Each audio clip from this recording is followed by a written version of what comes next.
आप देख रहे हैं आपका अपना यूट्यूब चैनल जजमेंट अड्डा। और इस वीडियो में मैं आपके लिए लेकर आया हूं कनिष्ठ लेखाकार कोर्ट केस अपडेट। अगर आप चैनल पर नए हैं तो चैनल को सब्सक्राइब जरूर कीजिएगा। चलिए वीडियो की शुरुआत करते हैं। ये आप देखिए, कनिष्ठ लेखाकार व तहसील राजस्व लेखाकार भर्ती 2023 का अंतिम परिणाम जारी करने पर रोक। तो दोस्तों, हाईकोर्ट के द्वारा कनिष्ठ लेखाकार व तहसील राजस्व लेखाकार भर्ती 2023 के अंतिम परिणाम जारी करने पर रोक लगा दी है। ये पूरा मामला क्या है, मैं आपको विस्तार से समझाता हूँ। आपको पता ही है कि कनिष्ठ लेखाकार और तहसील राजस्व लेखाकार भर्ती जो है ये 2023 के अंदर विज्ञापित हुई थी और इसके अंदर 5400 पद थे। और इस भर्ती विज्ञापन के तहत वो ही अभ्यर्थी अप्लाई करने के योग्य थे जो समान पात्रता परीक्षा स्नातक स्तर उत्तीर्ण थे। ठीक है।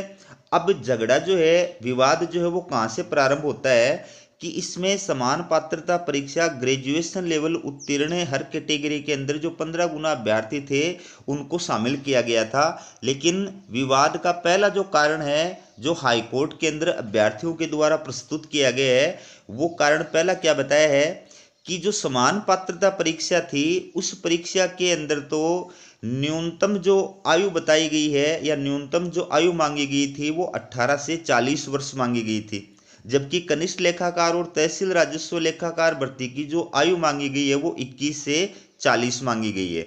यानी सीधी सी बात है कि समान पात्रता परीक्षा में 18 साल का मान लीजिए कोई अभ्यर्थी उत्तीर्ण हो गया तो वो इस भर्ती परीक्षा के अंदर उसने अप्लाई किया, लेकिन इस भर्ती परीक्षा के अंदर तो न्यूनतम जो आयु है वो 21 वर्ष निर्धारित की गई है। तो वो विद्यार्थी जो है अयोग्य हो गया, लेकिन उसको चूंकि वो उत्तीर्ण हो गया इस वजह से उसको इस भर्ती प्रक्रिया के अंदर शामिल कर लिया गया बिना कोई तहकीकात किए। ठीक है। तो अभ्यर्थियों ने एक तो इसको मुद्दा बना करके हाईकोर्ट के अंदर याचिका दायर की है।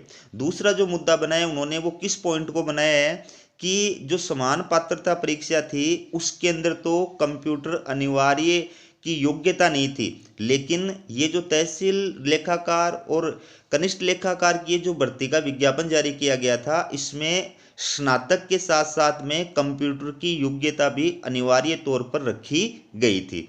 कहने का मतलब कि इस भर्ती प्रक्रिया के अंदर जो समान पात्रता परीक्षा ग्रेजुएट उत्तीर्ण थे वो उन अभ्यर्थियों ने अप्लाई कर दिया, लेकिन अब उनके पास में कंप्यूटर की जो योग्यता है वो नहीं है। जबकि कनिष्ठ लेखाकार और तहसील राजस्व लेखाकार भर्ती में कंप्यूटर की योग्यता भी मांगी गई थी। ठीक है। तो ये दो पॉइंट जो है इनको आधार बना करके हाईकोर्ट के अंदर याचिका दायर की थी और अब हाईकोर्ट के द्वारा इस भर्ती परीक्षा का जो रिजल्ट है वो जारी करने पर रोक लगा दी है। पूरी जो है डिटेल से आप ये सुनिए, पूरी न्यूज क्या है। कनिष्ठ लेखाकार व तहसील राजस्व लेखाकार भर्ती 2023 के करीब 5400 पदों की भर्ती प्रक्रिया में अपात्रों को शामिल करने से जुड़े मामले में हाईकोर्ट ने भर्ती के अंतिम परिणाम जारी करने पर रोक लगाते हुए राज्य सरकार व कर्मचारी चयन बोर्ड से जवाब देने के लिए कहा है। यह निर्देश जस्टिस समीर जैन ने पंकज कुमावत व अन्य की याचिका पर दिया। अधिवक्ता रघुनंदन शर्मा ने बताया कि कर्मचारी चयन बोर्ड में कनिष्ठ लेखाकार व तहसील राजस्व लेखाकार की साल 2023 में भर्ती निकली थी। इसमें विज्ञापित पदों के मुकाबले 15 गुना अभ्यर्थियों को स्नातक स्तर की समान पात्रता परीक्षा में पास हुए अभ्यर्थियों में से लिखित परीक्षा के लिए बुलाया गया। इसे प्रार्थी अभ्यर्थियों ने हाईकोर्ट में चुनौती देते हुए कहा कि समान पात्रता परीक्षा में न्यूनतम 18 से 40 साल के अभ्यर्थी शामिल होते हैं।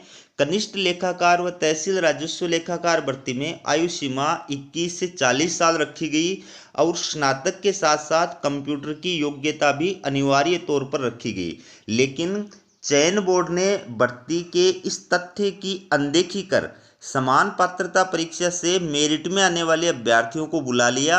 इनमें से कई अभ्यर्थी ऐसे हैं जो 21 साल से कम के हैं और कई के पास कंप्यूटर की योग्यता भी नहीं है। इस लिखित परीक्षा में अपात्र अभ्यर्थियों को शामिल करने से प्रार्थी भर्ती में चयनित होने से वंचित हो गए हैं, इसलिए चयन प्रक्रिया व भर्ती के अंतिम परिणाम जारी करने पर रोक लगाई जाए। अदालत ने मामले में सुनवाई करते हुए भर्ती के अंतिम परिणाम जारी करने पर अंतरिम रोक लगा दी है। तो हाईकोर्ट के द्वारा इन सब बिंदुओं पर विचार करने के पश्चात ये माना है कि इस भर्ती परीक्षा के अंदर अपात्र व्यक्तियों को शामिल किया गया है, इसलिए इसका जो फाइनल रिजल्ट है वो जारी करने पर रोक लगा दी गई है, इस पर स्टे लगा दिया गया है। तो ये थी आपके लिए कनिष्ठ लेखाकार और तहसील राजस्व लेखाकार कोर्ट केस अपडेट। इसी प्रकार की अपडेट पाने के लिए चैनल को सब्सक्राइब जरूर कीजिएगा। हमारा वीडियो देखने के लिए आप सभी का बहुत बहुत धन्यवाद।